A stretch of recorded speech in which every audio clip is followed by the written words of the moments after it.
Hello, everybody, and welcome back to the 3DO Experience, the 3DO Retrospective Podcast, where we talk about all things 3DO, the company, the console, and everything in between. I am Bill, and this is Threk. How you doing, Threk? I'm all right, Bill. I'm a little tired. How are you? Don't say it. I said it. I am very hot because it is like 90 out right now. That's it's about usual. Well, it's about upper 80s here. It got hot about like a day ago. So, but it's going to drop back down again because, storms and all that stuff. So, yeah. But it's nice to live in air conditioning for a little bit. Nice.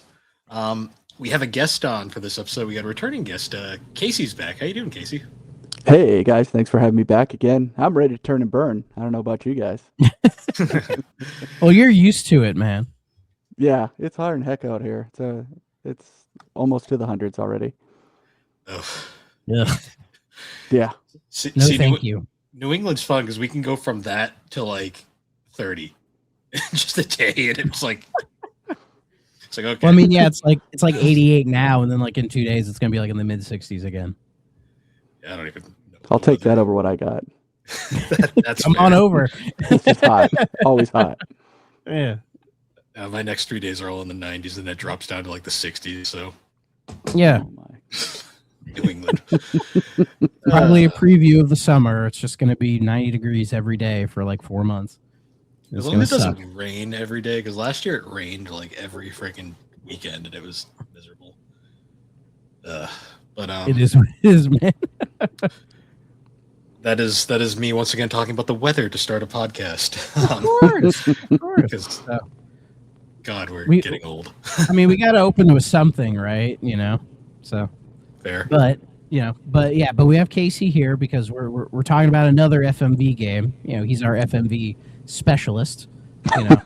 So, but before we get into that, we'll get into. There's not a huge amount of news, so hopefully it'll be quick.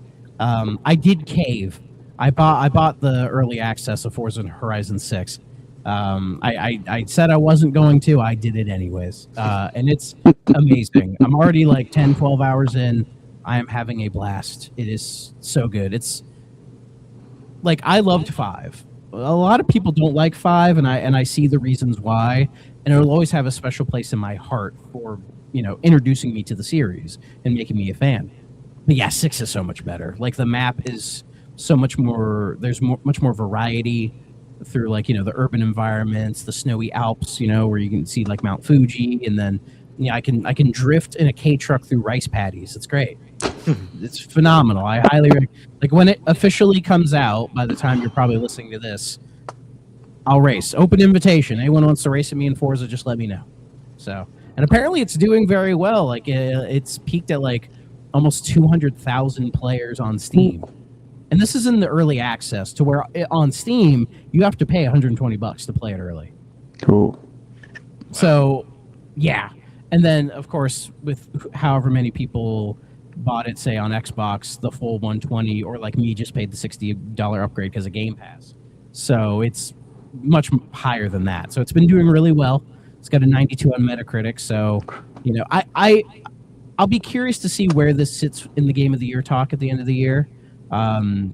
Just because there's so much stuff coming out that I don't think Forza will get lost in the shuffle, but I'll be curious, like personally, where it'll be at the end of the year. I'll still be playing this game in December. I already know I will be. So we'll see. So, Bill, I know you're talking about maybe getting Forza in the future. That's the plan when it comes out on PC, most likely. Yeah, we'll drive around. Casey, are you a Forza fan at all? Yeah. So Forza 5 is pretty much on my TV nonstop. My kids have a little simulator that they actually crafted themselves. Oh, wow! They play the heck out of that game, and then the Crew. So they're back I've never played the Crew. That's pretty cool. It doesn't look as good as anything Forza, but yeah, True. we'll definitely be getting 6 in this household. Yeah. When you get it, let me know. We'll do some drifting or whatever. Heck yeah! What's your favorite car in the game so far? The K truck. The K truck, yeah. That's a cool one. I got it right away. I bumped the performance class of it. You can max it out at A. So I got it to A. I painted it a deep purple because that's my favorite color. And then I put a little bongo cat on the back of the trailer. So Sweet. yeah, Very cool. So you'll see if I'm driving that around, you'll know that's me. Heck yeah. We'll see you out there. Oh, for sure. Let's see, what else do we have here? Oh, Nintendo dropped an NSO update, but like a half decent one. They put in 5 Virtual Boy games. So I think we have do we have over half the Virtual Boy lineup now? We have what matters. Like, not every what matters though. There's still a couple missing. True. We have Jack Brothers. That's what people. Yeah. Well, Jack Brothers. Yeah, Jack Brothers is like the big one. But we also got V Tetris, which is just standard Tetris. I believe that was Tetris. Japan only. Yep. We got Vertical Force, which is actually a pretty cool game, I think. The Space Invaders Virtual Collection, which is just Space Invaders 1 and 2. They have like 2D modes, but they also have like a pseudo 3D mode where the enemies, instead of being flat, they're just kind of diagonally in the back, kind of a thing. So it's more of almost like a POV type thing, which is pretty neat. I did mess around with it. I think the 3D was done very well on that one. And then we also got Virtual Bowling, which is not nearly as cool as Nestor's Funky Bowling. It's not funky, so who gives a shit? But I guess also got higher reviews for some reason. Yeah, and I guess Japan only got also Virtual Fishing. Why didn't we get Virtual Fishing? They're putting Japanese shit on the North American one. Why not? We fish here in the States a lot. Yeah, it's crazy here. But yeah, it was like a big one. Everything's out already, so you can go play all that stuff now. And yeah, according to VGC, it says the only Virtual Boy games that haven't been confirmed as coming to the service, I guess these are the ones that are missing, are Nestor's Funky Bowling, Panic Bomber, SD Gundam Dimension War, Space Squash, Virtual Fighting, Virtual Lab, Virtual League Baseball, and Waterworld. So there's only 8 games left. And we'll probably a bunch of those have licensing problems, which is probably the reason. I mean, I can only think of the 2, Gundam and Waterworld. Waterworld, yeah. Panic Bomber, they'd have to work with Konami. It's just Bomberman. Konami don't give a shit about Bomberman. Yeah, but Konami can be weird sometimes. True, but what's the other one? I think, but I Nintendo has a decent relationship with Konami. I think Nestor's Funky. I wonder if that's got something to do with whoever owns the rights to the Nintendo Power. Well, magazine. Wouldn't Nintendo own Nestor because it was a character created for the magazine? You'd think, but like stuff like that is weird. I'd have to look into the details on that because I'm not exactly sure. Because that's my old theory. Because when they did the here are the other games coming, I don't think that was in there. Yeah, so. I'm not sure on that. I'd have to honestly look because that's my only reason I could think why they'd go with that version of bowling rather than the Nestor one. Is there might be the creator of Nestor might just own the rights for some reason. Well, isn't Virtual Bowling? Isn't that the Japanese only one? Yep. Okay. It's basically the same game, but it's but it's not funky. Yeah, it's bowling on Virtual Boy. That's really all you can say. That's red. That's true. It's very red. Yeah. Well, what do you think, Casey? Do you have the Virtual Boy NSO stuff? Oh yeah, definitely. I don't have the hardware yet though. One of my coworkers is actually going to sell me his because he just got sick of it in like 5 minutes. So I was like, yeah, I'll just wait for that. Is it the real one or like the fake ass cardboard one? No, it's the real one. Yeah. Okay, I have the fake ass cardboard one. Oh, because I didn't want to.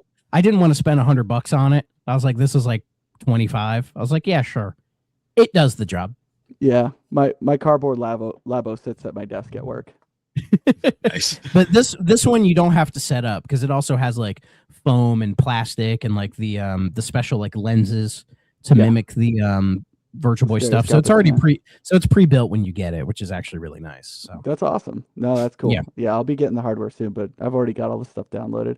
I just can't open it. It's like it tells you to put it into the I mean, you can open it without it, but you don't just take the console out of the dock and just put it up real close to my eyes and just like. Well, because it basically gives you just like 2 circles for the screen. Yeah. Because I was curious to what it looked like, and yeah. Yeah, left eye, right eye thing. I'll just put like 3 of my contacts into like my right eye and see what happens.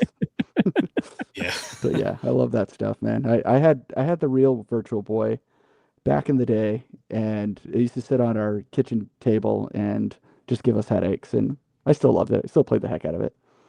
There's like no comfortable way to play that damn thing, I swear. Yeah, there wasn't. We were like sitting like. Yeah, I think to use mine, I have to like sit on the floor and put it on like a coffee table because that's like the only proper height where I'm not like hunched over and uncomfortable. It's got like a math and an English book and science book and just stack them up. Oh, the Virtual Boy is lovely. Like that is.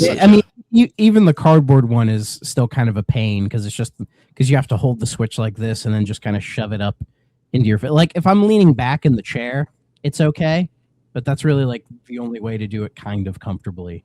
And even then, after like an hour, I'm like, I need a break. See, I always think of like there was that famous ad of like the guy sitting out in the field with it just lying on his face. I'm like, who was playing it like that? Like, I may have tried that. I think I tried it once too, not in the field, but laying on the floor. And I'm like, how did they do this? Like, just be glad nobody's intrusive thoughts won. Seeing you laying there with a Virtual Boy, out in public. Yeah, well, I live alone, so no one. Well, I'll say out in public. You don't live in public. I don't take the Virtual Boy out of my house. That thing stays in the game room where it belongs. They think you're weird enough. Don't make it worse. Oh, I'm definitely taking it to work. Sure. See, I have it on like a pedestal now in my game room so people can see it and be like, what is that? And I'm like, do I have an experience for you? Yeah, you got to put that next to your Rob, and you've got some conversation pieces there. I don't have a Rob. I want a Rob so bad. I'm shocked you don't have a Rob. They're just expensive, and like to get the stuff to play it. Yeah, they've always been kind of pricey, haven't they? Ever since the YouTube basically made people aware that Smash Brothers. Yeah, because I wasn't aware of Rob until like all the YouTube stuff hit. So, yeah, but what other news we got? Let's see. Again, this is me scraping. Apparently, Lego 2K Drive is getting delisted. I don't know what that is. So that's well, basically, it's like Lego Forza Lite. It's the best way I can describe it. Oh, so this game, yeah. Yeah, it's an open world racing game, and Lego 2K made it. It reminds me of Forza, but like Forza for like a 10-year-old or something like that. And it's a perfectly fine game. It's very arcadey. It's fun. But I guess apparently they're shutting down all the online services stuff and delisting the game by the 19th of May, 2026. So it's probably delisted by the time y'all are listening to this. But out of curiosity, I looked on the store. It was $20. I was like, I'll just grab it because it has some offline stuff too. So it'll probably still be playable. At least I hope it'll be because it's fine. It's almost like predatory with all the microtransactions it had. Oh, God. That was a complaint people had at the time. Though when I was playing it, you don't need any of that stuff. You can just drive around and be fine. It is kind of shocking how they just shove that stuff in your face. And it's like, this is a game meant for kids. Yeah. Like younger kids. And they're just seeing this stuff. See, I was going to make the comment that probably delisting it because it was probably getting destroyed by Roblox where you can just do basically the same thing. And then you mentioned the predatory stuff and I'm like, oh, perfect. Exactly the same. Though, honestly, I don't think any Roblox racing game would feel as good as any of these things, though. No. See, when I think Roblox, like racing, I think of the people that just do car crash simulators and I'm just like, oh, lovely.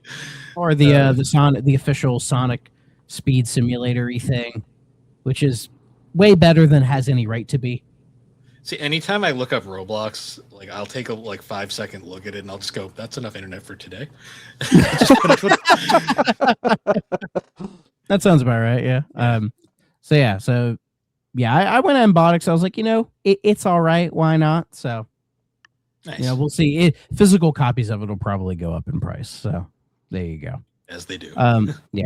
So that Steam controller thing came out. People seem to be liking it. Yeah. But people discovered a cool little Easter egg in the thing. And that is if you drop it, it makes the Wilhelm scream. What? Okay. Sure. Yeah, like people were posting like videos of it online, it does the whole thing. And there's no like speaker in the controller at all. It's just the vibration. makes the sound, which I mean makes sense. That's how sound works. But Yeah. you know, I just thought that was a cool little thing. I'm like, that's cool. I'm not paying $100 for this thing. Yeah, but I that's wouldn't. cool. I wouldn't buy it, but I will admit that would be really funny. Like, Buy it just to drop it once and never again. well, no, I was gonna say like a late night gaming session for me where I end up inevitably falling asleep while playing. Just imagine like you're falling asleep and then you just get woken up by that.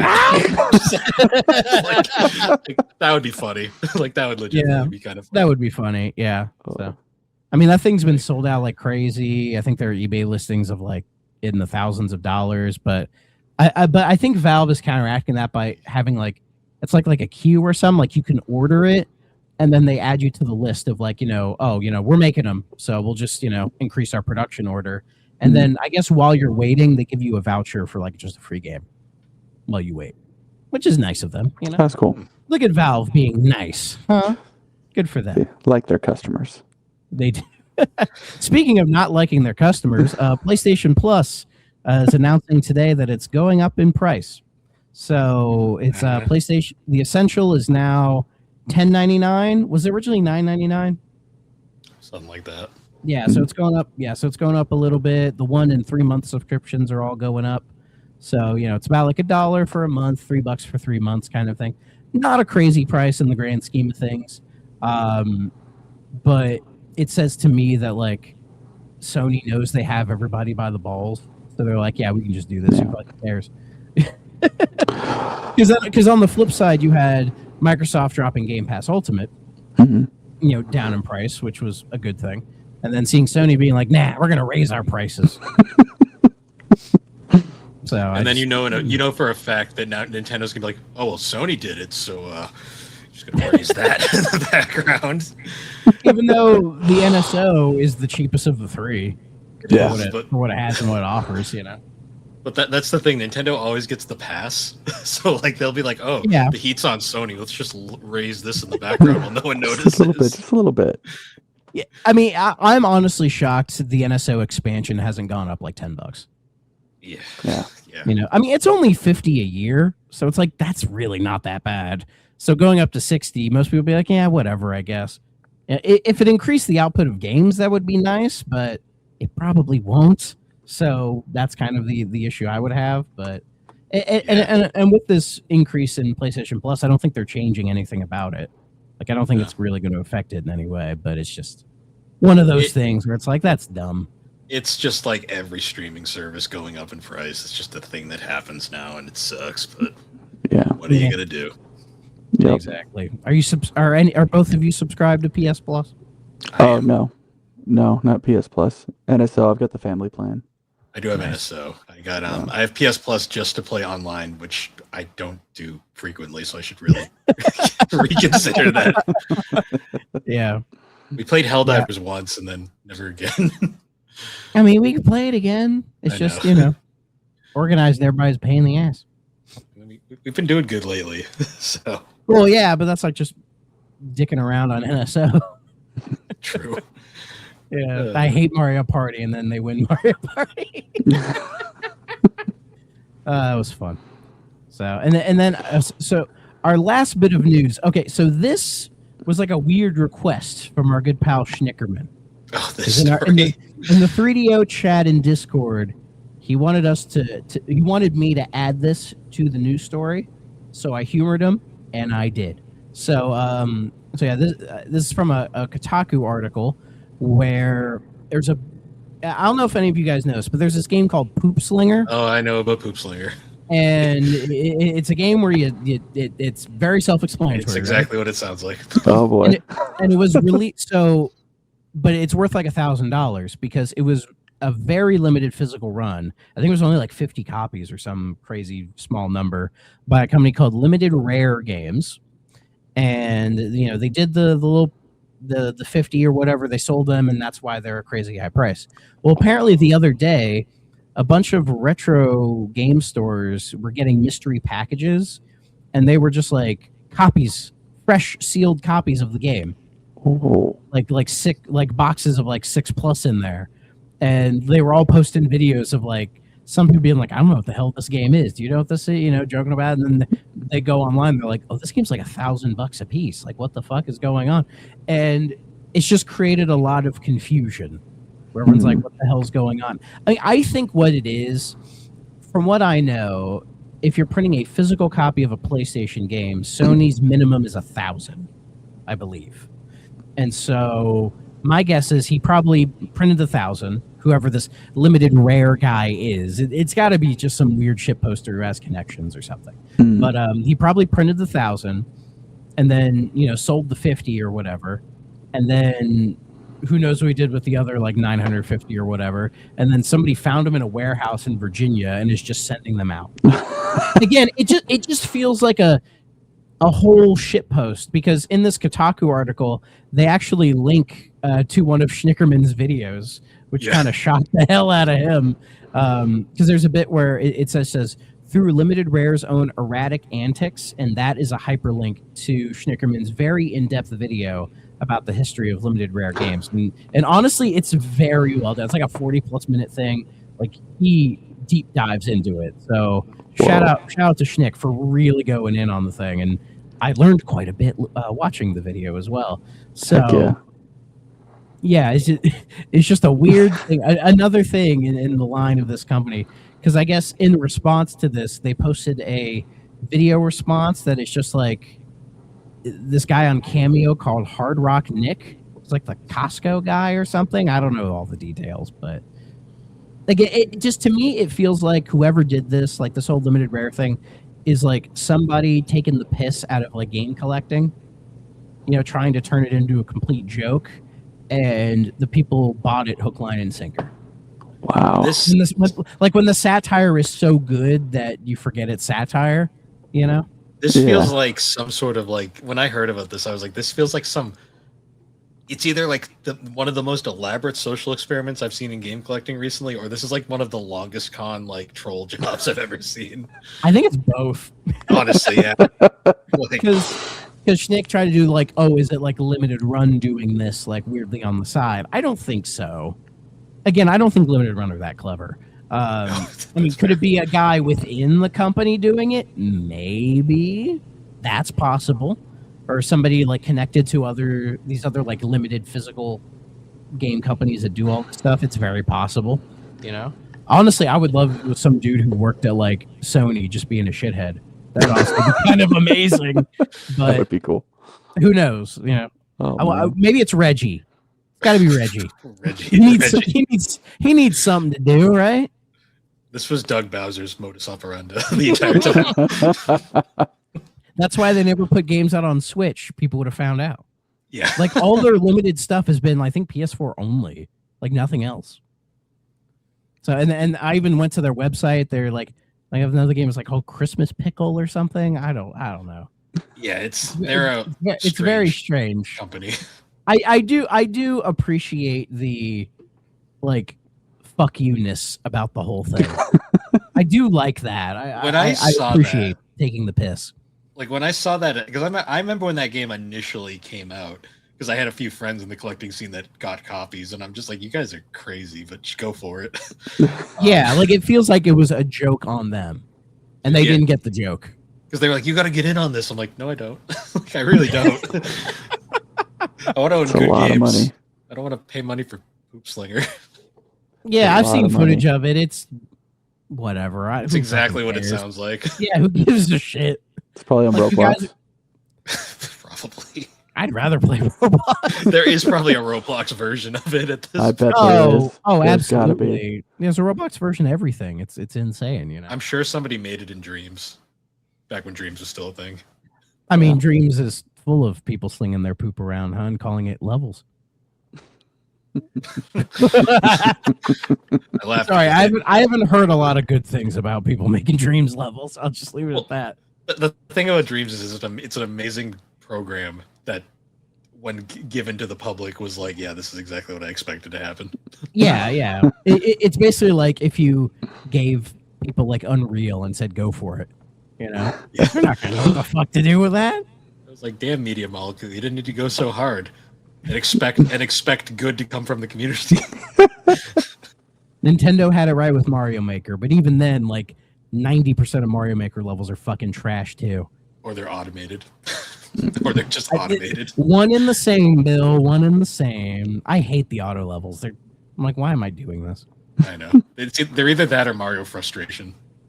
Yeah, at least those are like really well designed. Yeah. You know, and are meant for like the crazy expert players. But yeah, I don't care. I'll just play Mario 3 till I die. But anyways, that's the news. That's really it. We did get some. We got some Nintendo music. I think it came out like a couple days after we had recorded last week. But it's not more Star Fox, is it? No. It's a game. It's Yoshi. Yep, both Game Boy and NES. So. Wow. Really feeding us well, huh? Hey, it's better than getting a singular track from Mario Galaxy a few weeks ago. That one is still the funniest one. That's true. That's true. I mean, yeah, that Yoshi puzzle game, it's okay. It's fine. Yeah. It reminds me of like Wario's Woods, where it was like this random like puzzler that they just put out and then everyone forgot about it. Yeah, because it was kind of that. It felt like the early '90s was like a explosion of puzzle games, due to probably the stratospheric rise of Tetris. So everyone was like, "We got to get in on this," and so everybody was trying to do some kind of puzzle game. You know. Yep. Yeah. Some were better than others. They certainly were. Yeah. We all had our favorites. So. Is it weird I like Hatris? Is it weird? No. I mean, I like Clax, and that's literally just blocks coming down a conveyor belt. Yeah. What's your weird puzzle game, Casey? Game Gear version of Columns. That's a good game. Regular or Super Columns? Regular. Oh, nice. Yeah. That's a good, but that's a really good version of Columns, though. Yeah, it was a pack-in game, so I played that probably for about a year straight. You can get sucked into that game for hours because the music is good. The music is really good on that one. Yeah, yeah. Casey, I don't know. Casey, I don't know if you know this, but I've been collecting the entire Game Gear library. Yeah, no, I've been. Yeah. So I have both Columns. In fact, Columns, the first one was like the first Game Gear game I got. Yeah. So yeah, so good. Yeah, I'm at like 65% of the library now. Do you have the X-Men game? I have all three. That was a terrible game. They get better though. Each game gets a little better. Yeah. That's kind of true of the Genesis version too, right? Was it the Clone Wars? The X-Men 2 Clone Wars. Yeah, that game's really good. Better than the original. Oh yeah. X-Men games have that weird thing of like when they're good, they're, really good, but they also can be really bad. Yeah. I always remember that really awful one that Silicon Knights made like way later on that they ended up getting sued for. It was part of their big lawsuit. Oh, really?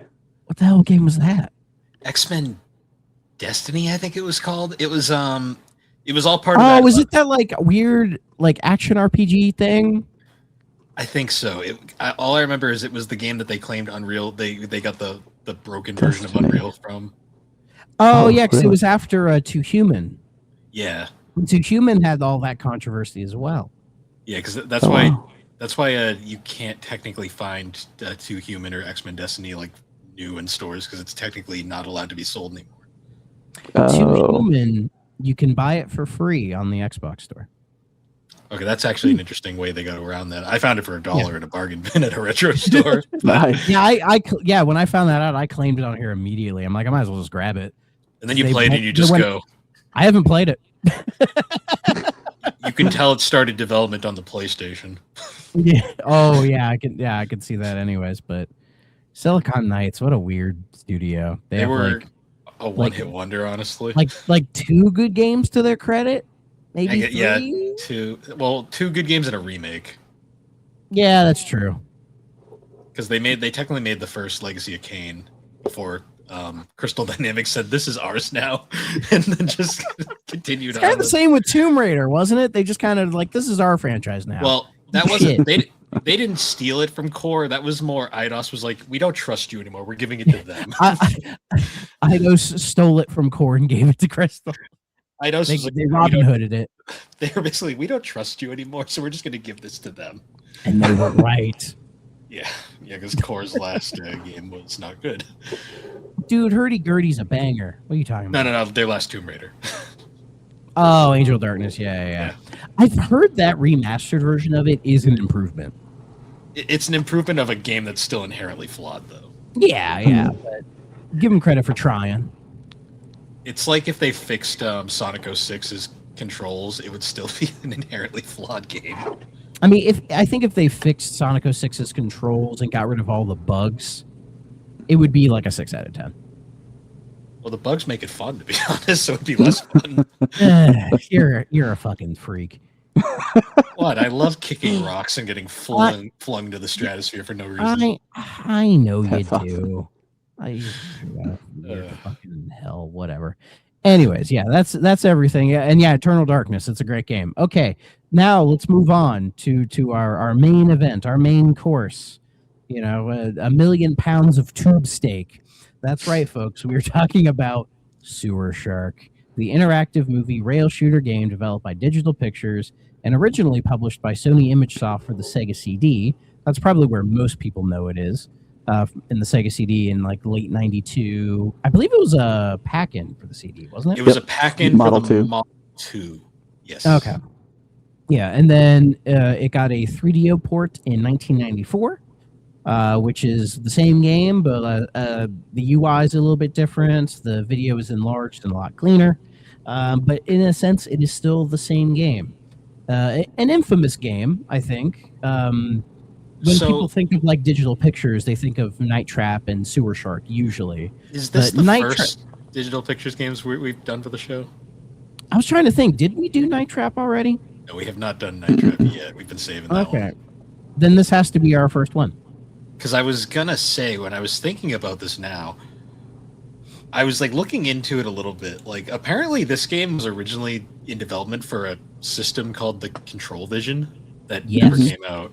Yeah. So the Control Vision was like this weird VHS type thing that Tom Zito was making, and he was like pitching it to like Bill Gates and like Hasbro and all these other companies, and then he got fired from the job he was working on because of this. But then Hasbro brought him on to keep working on it, and yeah, it was this weird system that was trying to like bridge the gap between like VHSs and video games, you know, trying to bridge the gap between mediums. Gee, where does that sound familiar? But this thing never really got off the ground due to the technology of the time just not really being there, Hasbro not really being a video game company, and so I think the investment was just too much for them. You know, and again, it was very ambitious. They had a lot of different games they wanted to do, like these like a non-linear haunted house kind of game, and they had some really neat ideas, but I just think they were ahead of their time with what they were trying to do. But yeah, like also, Night Trap, Sewer Shark, and I think there was another game that they were Police making. Academy. Yeah, Police Academy were made for this, but then it kind of got scrapped. But then when the Sega CD came around, I think Zito saw that and was like, "Oh, let's pitch this to Sega to have them kind of rework and finish these games pretty much," which is what happened. It's kind of interesting because there was actually VHS-based game consoles that did release. Like there was the Action Max, famously, created by the same guy that made the Teddy Ruxpin. Oh, interesting fact. What a legend! And that thing is weird because like the games in the VHS tapes, they don't actually even like connect. Like basically the way that thing worked was you would you put the VHS tape in a VCR, and then you just stick this like sensor on your TV, and they were all light gun shooters, and they just kind of like you'd basically watch a movie and then just shoot at it, and the thing would keep score. It's kind of, I think, the reason why they gave up on doing VHS video game consoles, because I just don't think it was ever going to work for what they were trying to do. It's hard to make an interactive medium on something like a VHS tape. Like I know there were point. Yeah, like, and I know there were video games that were made on cassette tape, which some people may not know, but like the Commodore 64 and some of those old PCs had cassette decks, and they had made games for the cassette tapes.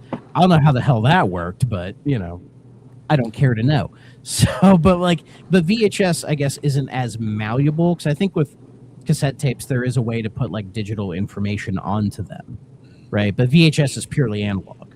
So it's it's tough to like create that manipulation of the player onto the screen for a game like this, right? But when we get the Sega CD, it's like, oh, perfect, CD-ROM, let's do it, which is what everybody was doing back then. It's kind of funny. This game gets a lot of negative press, like from like gaming people, mostly for the AVGN review. Like that's kind of where most people get there. I mean, that's where I first learned of Sewer Shark was AVGN saying, I just have 2 words to say, shit shark.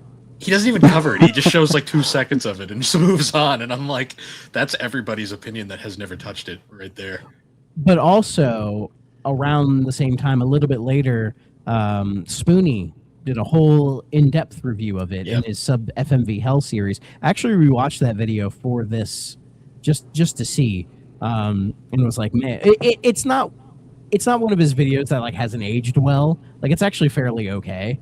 But I think some of his complaints are valid, which we can get into. Because I've seen other people try to like defend this game and be like, no, it's like good actually, or it's not really that bad. So the thing, and then playing it for this, but playing it for this, there are things I like about it, and I think the concept is there. But it's kind of my issue with Digital Pictures in general. Like the concept is there. I love the kind of cheesiness of it being intentional or not. I think it's not intentional. the production, not at all. Yeah, like the production value is there for what they're trying to do, and it's like I see what they're trying to do, but I just think the execution is not the best. Like Sewer Shark to me is just a little bit off from being actually a potential hidden gem. I just think it just falters for me. There was one Digital Pictures game I really, really like. It isn't this one, but I don't like hate this one. Like if anything, I would say it's better than like Corpse Killer. Yeah, Corpse Killer is just a rail shooter that's boring, and it's not even very good. Like we'll do a Corpse Killer came on 3DO, so we'll do a full review of that game. But I have issues with that one. And Sewer Shark fixes some of those problems, but introduces new ones. What's funny about Sewer Shark is when you look at all of the Digital Pictures games that came out around this point, this is arguably the best one in terms of just what it tries to accomplish. But what's funny is, honestly, I think Night Trap's a better game. That's fair. Night Trap's definitely more interesting, but it's also harder to play. I think Night Trap's a better story. Yes. And Night Trap has the, like, for lack of a better term, legacy behind it. Because when people think of Digital Pictures, they think of Night Trap because of all of the hubbub that was around it. It was just a wolf in sheep's clothing, really. Yeah. But Sewer Shark is always kind of like right next to it. I think because it was used as like advertising for the Sega CD, and for a lot of people, they view it as emblematic of this era of FMV games, where they were just trying to shove all of this stuff into video games, but without really understanding why we're doing this and how it like improves the experience. Because I think a lot of people went into FMV gaming thinking, oh, this is like the new thing. Like we can have real people doing stuff. And it's like, true, but you lose the thing that makes gaming great. And that's like the interactivity. It's there, but it's not as much there as like, just a standard like game of the time, like a Sonic or something like that. So you do lose that for the sake of this more cinematic experience. And I think in this era, they just didn't really get that to where they wanted it to be. Like FMV games have made a comeback, and there are a lot of really, really good ones, like modern ones. And I think they've learned a lot of lessons from those old games, but at the same time, I don't think Sewer Shark is like, belongs in the sewers. I don't think it's like terrible, but it just has some issues. But Casey, please, what do you guys say about Sewer Shark? No, I probably would be the person defending it. I think, in an era we're looking at games like, like Dark Souls and like games that just beat the heck out of you. Most of the gripes and complaints that I hear or have watched on YouTube about this game is that it's hard. It's very unforgiving. It's very punishing. You make one mistake. I've been playing this game for the last week. It's funny when Bill reached out, I was actually playing this game and showing it to my kids. And they're like, this game sucks, Dad. And mostly just because it's really hard. And I remember being a kid playing it the first time, and I didn't read the manual, so I didn't know you had to hold the B button and move the button over to change change locations. I didn't even know what the heck he was talking about when he gave me coordinates. I didn't pay attention to any of that. It was the most frustrating game when I was a kid, and I grew to love it because then we started figuring it out, and then later on I had the old Google on my side, but yeah, I thought it was a cool game. I mean, considering when it was developed, I mean, I think it started developed like in 1987 or something crazy like that, right? Yeah. And like to think that we were going from Mario Sonic platformers to like this idea of a full motion video game that you could control. I can only imagine there were just so many question marks and so many things that the developers were like, what are we going to do? And I think you said it perfectly, where you're like, they're trying to shoehorn so much stuff into it that there was just a lot of, I mean, I think the game would benefit really greatly from a remake. Yeah, because Somebody I pick it think up, also please. because I think also the filming, like that production side and then the game development side, was done separately. Yeah. Yeah, Yes. like so those teams didn't have a lot of communication with each other, and it was like the devs are just given all this footage and they're like, make a game out of this. Hmm. And then they're like, like going for the rail shooter I mean, it makes sense, right? Like this fits right in with like, Star Wars Arcade or Starblade or like the million of rail shooters that were out at the time. Like it makes sense, right? And that's probably what they were going for when they were making the game. Yeah. But yeah, like a lot of the issues I have with the game are the fact it doesn't like really explain anything, and it's beyond like the controls and the direction, but also like you'll get to a certain point and then like B-list Danny DeVito starts yelling at you about like a lousy run, and you're like, Sarah, well, what did I do wrong? Sarah, let's be real. That's like E-list. Like, hey, put some respect on Robert Costanzo's name, okay? The man was in Die Hard. The man was in Total Recall. The man actually replaces Danny DeVito's character in Hercules for Kingdom Hearts. Okay? Oh no. Yes. I mean, So I he think never left video games. I think this is one of the games that if I were a developer, if I'm looking at it retrospectively, I'm going, these people wanted to put you in a stressed environment. They wanted to put you under stress, and they did a really good job with that for the time. I mean, you had the corny Apocalypse Now reference. You had the over the top like drill instructor guy, and he's yelling at you. I actually digitally was stalking David Underwood trying to find him, like to see if like there was any way to like get a some sort of thing, but I cannot find the guy. He's got to be, I don't know, he's got to be in his 70s now, I think. He's probably just hanging out somewhere. He's just hanging out, living off the sewer shark, the residuals. He's still in Solar City to this day. He's still in Solar City. So the intro, like when you start up this game, it's amazing. Oh my god, like it's all like dark and damp, and you meet Falco. Not that Falco. No. It's Star Fox. Is this game connected to Star Fox? No. And she's like, that's my main man. The best guy to ever shoot the tubes. And I busted out laughing. So I'm like, what do you mean by shooting the tubes, ma'am? What do you mean by that? But yeah, that she does her, she does her little spiel and leaves, and then Ghost comes in, not the Call of Duty Ghost. Listen to Frack House, please. No, but like this guy who's just like real close to the camera, like here, just yelling at you, like ain't worth scrap and tube steak and all this stuff. And I cannot think they thought that this was going to be like. I don't think they intended for this to be funny. I really don't. No, they clearly did not. Like this. Yeah. But that's what makes it work in the ironic way. You know what I mean? Because like Bill, like we've watched Neil Breen movies, right? Like what makes Neil Breen movies amazing, but what makes him amazing is he believes in what he's doing. True. And for something to be so bad it's amazing, there needs to be belief behind it. Because if you're aware of that and then you try to make it funny, it never works. Because it's like you're not a comedian. Like the comedy is in you failing, right? And Sewer Shark has that, and that's what makes it so hilarious and amazing, right? Yeah. I mean, as an 11-year-old kid playing this game, I didn't think it was funny. I thought it was like, oh, this is serious. When he makes the comment about like, oh, pretend it's a game, then it's kind of like, oh, chuckle, okay. Dog meat. Yeah, but yeah, he had a slide with your name prepared. I know. You've been thinking about this all week. Well, one thing I always thought was kind of weird, and the Spoonie review brought it up, and that's like why is it they're so obsessed with you shooting these rats in the sewers, right? Because they're gnawing on the wires, but like you can fire your Gatling gun in the whole thing and nobody gives a shit. Yeah.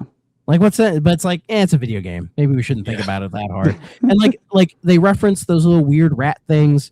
There's also the bats, which they never talk about. No. And then you have like the weird like C-3PO clone. I don't know what you call that thing. Catfish. Legally distinct clone. Yeah. Oh my god, what is that ugly thing sitting in the pilot seat? I love that guy. It's probably one of my favorite voice. Oh yeah, voice like I think they meant for him to be silly. Yeah, but it's like he's not the silliest thing in this whole game. No. But yeah, but then you start playing the game, and that's really where the issues come in. Like, oh, by the way, your ship is called the Whole Hog. Yeah. HAWG Hog. And yeah, like, so I guess the whole plot of the game is you're a sewer jockey. So you just like ride in your whole hog, just shooting rats to keep the sewers clean. Like, why do they need these big ass sewers? You know, like they're not dirty, they're not infested with stuff, but it's like this huge maze of doors and recharge stations. And it's like, what is the purpose of all of this? You know, like they're like, I would love sewer shark lore. Like, what the hell is going on here? But, you know, needless to say, we're in this maze, we're shooting rats, right? And you're trying to figure your way around. And then he's like, 3, 9, or 6. And then you're trying to follow that. And then you do, and you still fucking die. The death in this game is one of the greatest things ever. Because it just happens. And you're just like... Oh, yeah. Like, there's no... And I love there's no build-up. There's no, like, reaction shot from Ghost. You just Catfish die. Or anything. You just die. Boom. Credits. It is so abrupt. So, Casey, this was your Dark Souls, you're saying? I think so, yeah. I mean... And I'll admit I'm not good at video games. I think I've said that before. This game Who really took is me a while to beat. Yeah, this is definitely one of my Dark Souls games, and this is why I don't play Dark Souls. See, I don't play Dark Souls because I suck at it, but yeah. I mean, I've managed in my Souls likes, before, but usually with those games, they give you all the tools to win. Yeah, that's kind of the big thing with difficulty is.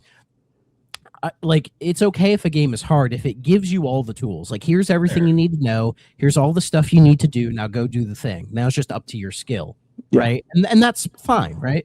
But that's kind of the issue with Sewer Shark. Like, I had to pull up the manual because I need to know, like, where are the controls? What am I doing? Like, what does all this stuff mean? And then when you do, it definitely makes it better. Yeah. But it doesn't fix the issues where it's like in the manual, I believe the recharge stations, they tell you to like hold the button like up or whatever when you get to the recharge stations. Don't do that. Nope. Because you said you have to choose the right you have path. to go the right path to go through the recharge to come out. But even the manual doesn't tell you that. And that's like the issue is that there's so much hidden stuff in this game, which I feel was intentional to increase the runtime. Reviews of this game just for curiosity, and every single one of them brings that up as the biggest problem in this game. Yeah, because if you know what you're doing, this game's like 45 minutes. Yeah, it's very short. I will say, like, because this is like the first time I've legitimately really played this game, and when I got that death the first time, I literally just like put the controller down and I just walked away. I'm like, like I was so just like perplexed. I was like, I need a break. And I just walked off. I feel like that's the standard reaction if you played this game in like a demo kiosk in like 1993. Yeah. Well, because literally there's no warning. You just die. And I'm just like, what? Like there's a few broken Genesis controller bits probably at one of my old houses. Maybe. That's like a thing with Digital Pictures games. Like the ways you fail are always so abrupt and they kind of throw you off. Like I always think of like Ground Zero Texas is one that I always think of, because like I accidentally shot a civilian in the head. And then the commander just like punched you in the face, and then you just game over. And I'm just like, oh, okay. I think the worst one in this game, you guys probably know the one I'm talking about, is when you have that little cutscene break, and Ghost is like, I attached a new gun to the ship. And it doesn't change your shooting at all, by the way. It doesn't. Everything's the same. But then he's like, okay, 3, 2, 1, fire. And then most people will be like, oh shit, I'm supposed to fire. And then you get like a second to do it. And if you fail, game over. Yep. Yeah. Like that honestly is bullshit. Yeah. That was the most bullshit death in this game. I didn't have it because I knew it was coming, but for everybody else, if this was like back in the day and I had this, that would have been my breaking point. That was another point where I said, I was like, nope, gonna go play something else. Yeah. So like the whole point of the game is you have to navigate in the directions Catfish wants you to, while at the same time making sure to take out enough of the rats, right? And then also, hitting the recharge stations. You pretty much have to hit them. Otherwise, eventually you'll be like, oh, shit, I don't have any energy. What happened, right? Yeah. So you have to... But it in a way, it's comparable to Dragon's Lair, where the game kind of has, like, this, like, set path, and you kind of have to figure it out. Like, it's the same setup, but Sewer Shark does have randomness to it. But that randomness comes from the directions they want you to go in. Kind of thing. But... once you know how to do it, it's really not that bad. But there were multiple times where I was having a pretty good run, and then it was like, okay, hit left or whatever, and then I would go left, and my right turn was immediately after I came out of the thing. Yeah. I didn't hit it, and I was like, well, I guess I'm fucking dead now. Yeah, and you have that like moment to think about it too. You're like, I blew the turn, here it comes. Which door is not going to open right? And you just have that like that immediate stress of dying. I feel like the game does such a good job of putting you under pressure.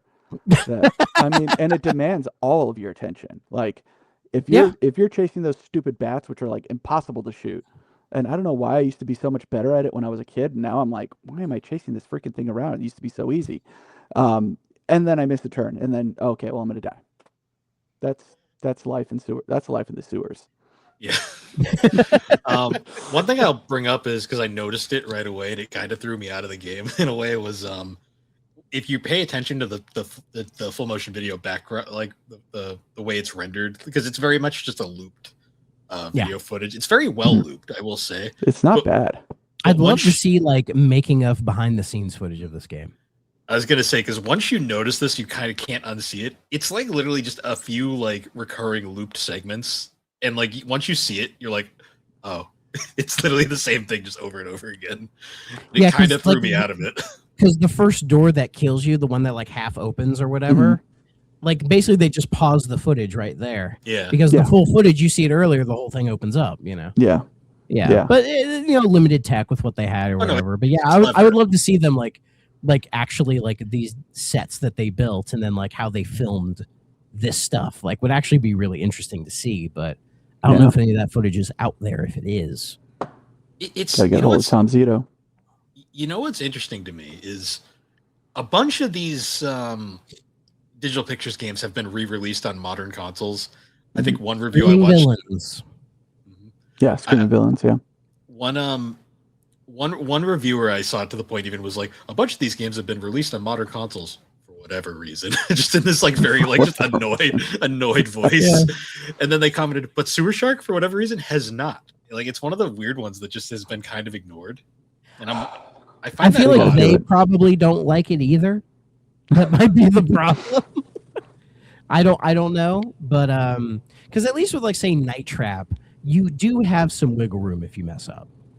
It's not a lot, but you got some. And I think the setup for Night Trap works a lot better, where they tell you like, oh, these guys are like trying to get into the house, use the cameras to find them. And it's like, okay. And then it's just kind of figuring out the pattern, basically. See, Night Trap also has the benefit of it being kind of like infamous for supposedly creating the ESRB, even though it's literally just a bunch of guys in rubber suits waddling around. Like it is, but it does deserve a percentage of the credit. Yeah. Mortal Kombat had more. Mortal Kombat's the majority. That gets at least 50%. Even though once you realize every death results in like 12 rib cages and like 3 spines popping out of everybody. Well, not in the first game. In the first game, I could see again with Mortal Kombat at the time. I totally get it. Like in 1992, nobody had really seen anything like this, and Mortal Kombat 1 keeps it all relatively realistic. So when you see that stuff, it is kind of shocking. They do get more silly later, and I feel like that's a response to all the controversy. Probably. They make it so over the top that everybody just stops giving a shit. Yeah, which is kind of what people think about it now. So I'll always think of the Robert Lincoln Howard Lincoln. Howard Lincoln, the the that infamous courtroom clip where he was like just destroying Tom Kalinske, and I'm sitting here going like, guys in rubber suits, people. Like, it's just the Night least. Trap will never appear on a Nintendo system. Oh, I wish I had my physical I played copy it right on now. Switch. I have it on the Switch as well. I honestly bought it on the Switch just out of like spite because I'm like, Same. Like, Yeah. Because I mean, it just I always kind of felt bad for Tom Kalinske there because he just got destroyed for like no reason. But Tom wasn't there. It was some other lesser executive. Was it a different guy? Whatever. Yeah. It wasn't Kalinske. It was some other guy who you could tell was clearly struggling through the whole thing. Yeah. Poor guy. If they had Kalinske, it probably would have been better because Kalinske would have held his composure. You know, True. He could have hang. I cannot remember the name of the guy, gaming historian. You know, the whole thing, and it was like it was this guy representing Sega. I knew it wasn't Kalinske. It was just some like it looked like a 15-year-old they put in a suit. It was like, okay, defend Sega against the United States Congress. Throw the intern in there. Yeah, that's what it felt like. It's like, oh yeah, and here's Howard Lincoln, one of the most ruthless lawyers in history. Have fun. After you get my morning coffee, I need you to go to the courtroom. Get hosed by Howard Lincoln. Oh, that poor guy. Oh man. Oh yeah. But you know the problem with the night traps and the double switches and stuff is I feel like and I'm really bad at these games, but I feel like I lose a lot of some of the clips that I really wanted to see by addressing what needs to be done in the game. Like the whole music video sequence in double switch, like you kind of miss that because you have to go deal with it. They shot that. They put work into, multiple takes, and you kind of just glaze over it, over it. The only reason I think anybody knows about that clip is because of the AVGN with James famously going, "What kind of fucking game is this?" Yeah. But with Night Trap, the infamous song in that, the game actually lets you sit there and listen to it. Yeah. The game gives you that break because that's the one that I wanted to get out of. Yeah. Oh, that song is a banger. Yeah, so good. I wish they would release like a studio quality version of that. I'd be like, please, just let me listen to it in like actual good quality. I'm sure somebody can see in double switch. I'll have to look. Double switch, I never would get that far because I still have to this day have no idea how to fucking play double switch. Double switch is Night Trap done badly. Yeah, because I can't figure out how to play it. I've never understood that. Yeah, because that one is like it goes way over the top with like the camera switching and messing with contraptions in the building and all that. Like Night Trap, like it's a little bit slower paced. It's kind of it gives you some time to kind of figure it out and get into it, so that by the end, when it's getting a little more crazy, you're kind of prepared for it. Again, the game warms you up a little bit before it gets nuts. Double switch does not. It fucking throws you in ass first, and you're like, Jesus Christ! Like Corey Haim, get out of here. Eddie's yelling at me again because I got what's her name killed. Yeah, and it. I could kind of make the same argument with Sewer Shark, but at least like with Sewer Shark, it's a lot more simple. And once you it has less of a learning curve. Well, once you learn how to hold B, you basically figured it out, and then you just die. Well, but then you have to deal with like later in the game, like the enemies are actually trying to hurt you, and then like your hydrogen level.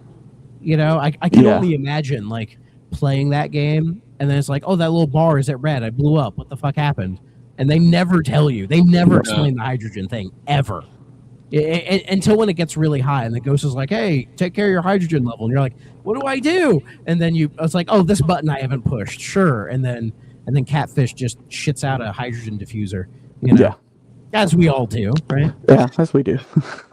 You also have to watch your energy, or else if you run out of energy, then you can't shoot anymore. And I was always like, oh. Yeah. So I did beat the game, but I think I did it just out of pure luck spite. And spite, and just it was my only game for a while too. So, but I think when I played the 3DO version, it was like, oh, this is what this game is supposed to look like. Like this it runs at a smooth frame rate all of a sudden. Yeah, it was so much better.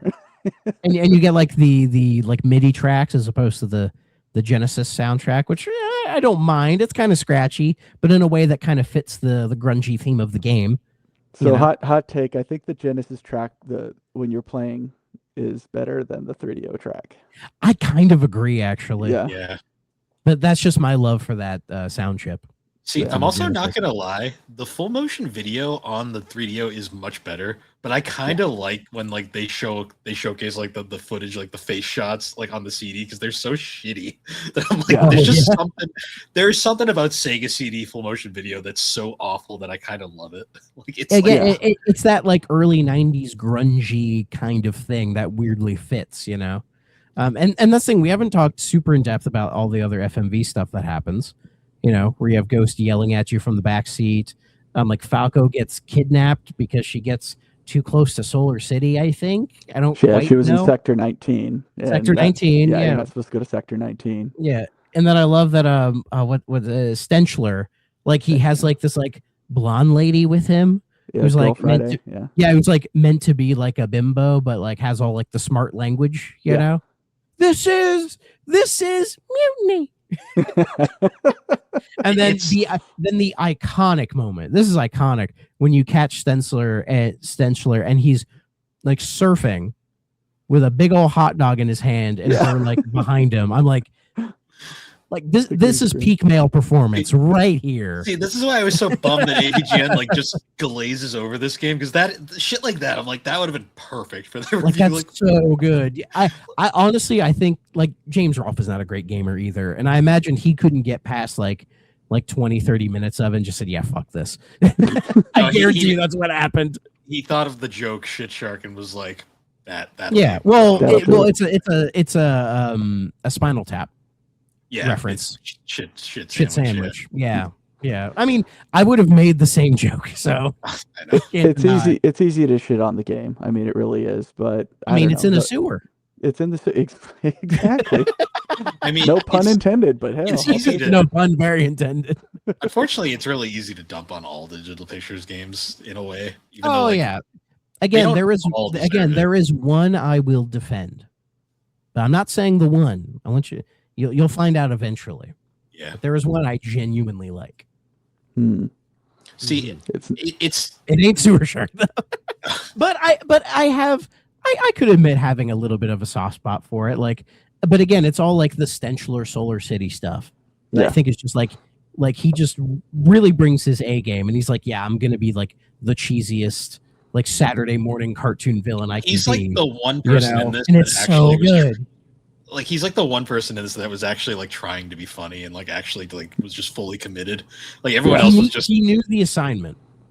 yeah. But also he's like, you know, a famed character actor. You know, I've mentioned some stuff. He's been in a bunch of stuff. You know, like he knows what he's doing.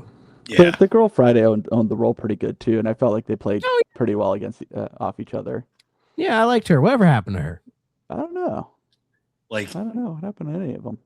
because like when I think like Digital Pictures stuff, it's always very hit or miss on the comedy because a lot of the comedy is unintentional. Because when you look at obviously like American Laser, that they fully were aware what they were doing there. Oh yeah. They know to drugs. Still my favorite one. Jailbreak. Time for me to go. But even like an unaffiliated one, like the Dallas Encounter, like that game is surprisingly, like we discovered, was surprisingly amazing, but also has some great humor. Like the guy, Yeah, but the acting in that is like a step up from all this other stuff, though. yeah, and then But that's, you know, different production companies. And I think by Daedalus Encounter, it was a couple years after this. And I think companies were trying to get a better handle on like, oh no, we need like actually like decent acting and like, you know, to make that stuff a little bit more engaging. And Daedalus is one of the few that I think actually kind of works. yeah, But then there's also like, you know, the Gabriel Knight games that have a bit of FMV, and those are done really well. I have a soft spot for Phantasmagoria. Like I think they're better than they get credit for. I do. I still have to play that. Oh, I have it. oh boy. oh, Boy. that second one is Huge soft spot for Puzzle of Flesh. Huge soft spot. Love that thing to death. But then I always say like the X-Files game on PS1 is one of my favorites just because it's so ridiculous.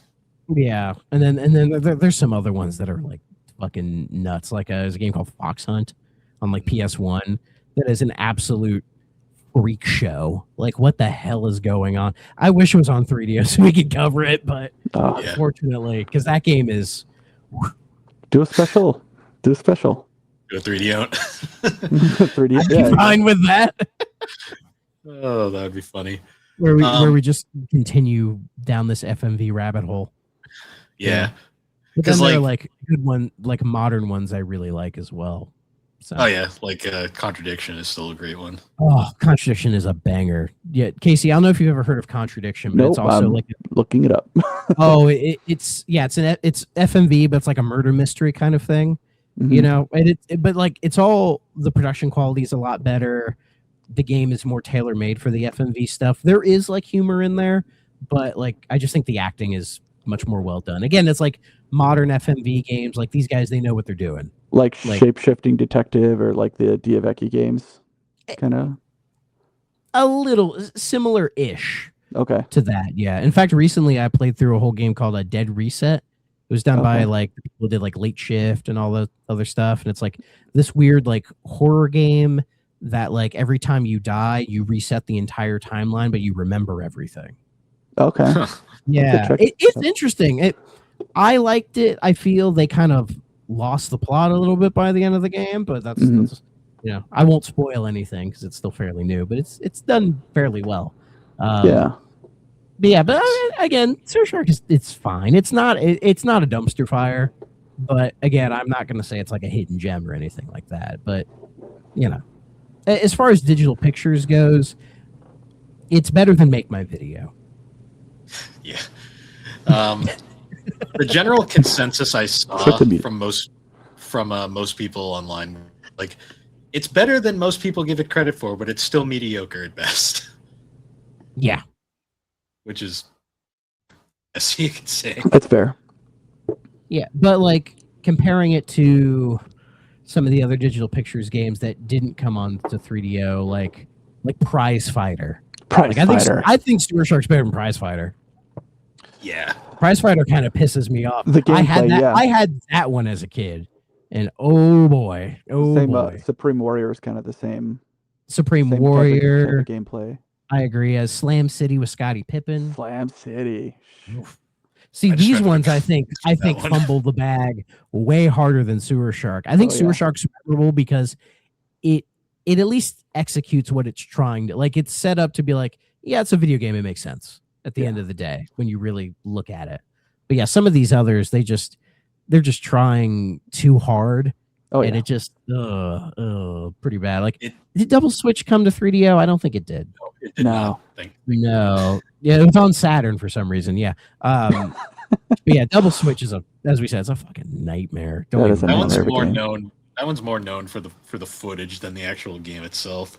I mean, well, it has Debbie Harry in it, so it has that Yeah, going for it it. does. Can't go wrong. Can't go wrong. Um, I'll say it has some other like notable actor, like Corey Haim. It's got Arlie Ermy in it.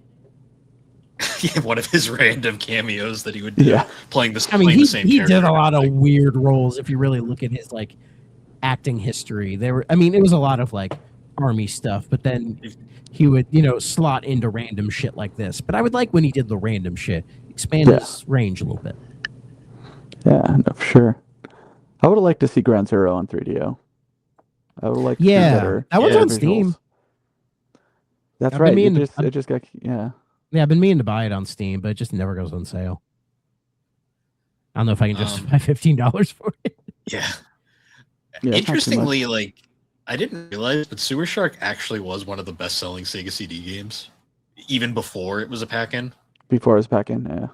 I Yeah. could believe it because it was all the Sega CD ads. It's one of the games that is heavily there, along with Sonic CD, Night Trap. I think like Echo the Dolphin, even like the Sega CD port of Yeah. that.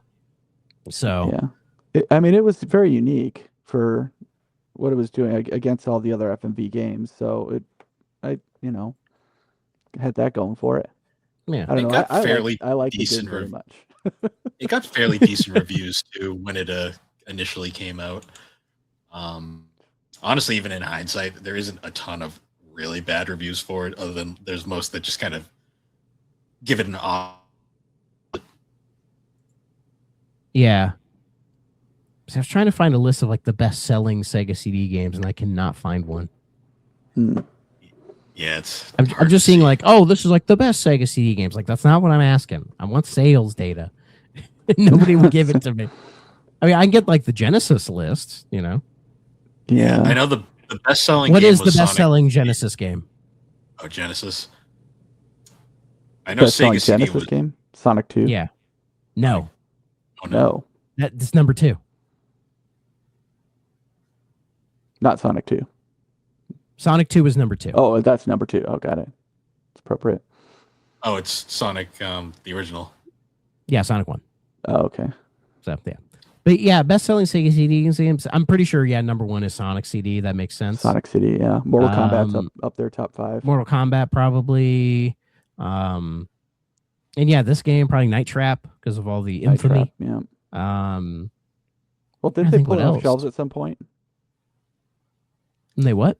Didn't they pull Night Trap off shelves at some point? For a little bit, they did. Yeah, Yeah. they were ordered to take it off because it wasn't rated. Right, and Right. they had to slap on the Sega rating system. Yeah. Um, So I guess must play OK Stay Away. Hmm. This one's hard. I'm conflicted.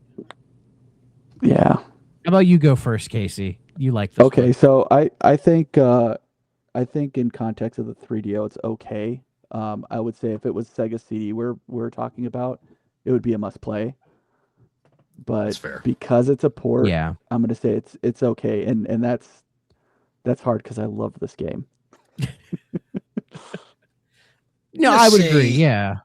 Yeah, I'm gonna say it's an okay as well. It's very mediocre okay, but it is worst games on the system. And this one, Oh God, yes. Oh my God. aside from being frustrated at times, this one is fairly fine. Like there's nothing really wrong with this game. Like compared to some of the other rail shooters we've played on this one at least stands out. It has more personality to it, for sure. And yeah, and yeah, if this was the Sega CD experience, this is easily like one of the games you have to play on the Sega Yeah, CD. yeah. Because it's one of the defining games of that console and kind of like that era. So it's Yeah. definitely worth your time on that. And yeah, and it's weird on 3DO by like 94, the technology was better and it definitely looks and plays a lot better, but it already felt passe like 2 years later, like which is nuts.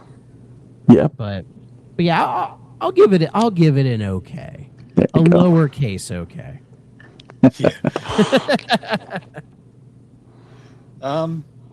Yeah. So I guess to wrap it up, Casey, thanks for joining us again, man.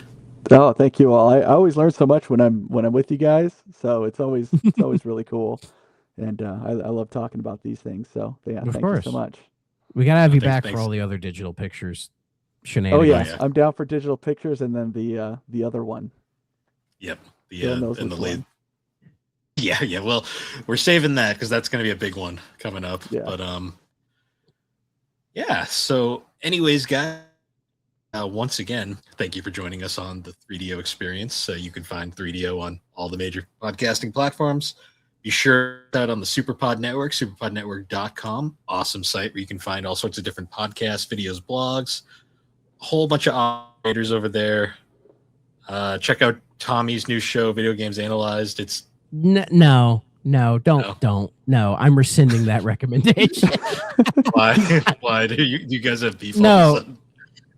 No, Tommy can get fucked, okay? I am against this AI revolution, okay? I thought it was going to be because he's the Brett Favre of podcasters. He's retired so many goddamn. No, I just like giving Tommy shit. It's funny. I know. I still think he should start a podcast with Aaron and call it Superpod Saga. That would be really fun. I mean, Aaron's been on all the Video Game Analyzed shows, and I'm like, this I sounds know. like episode 1 of Superpod Saga from like 4 years ago. I know. I'm recommending it. And it's not even in the text scroll because I forgot to add it. That's great. Yeah, But, listening to that show is honestly a pain in the ass, but that's another topic. Well, anyways, guys, once again, Thank you for joining us, and we will see you all later. Bye bye.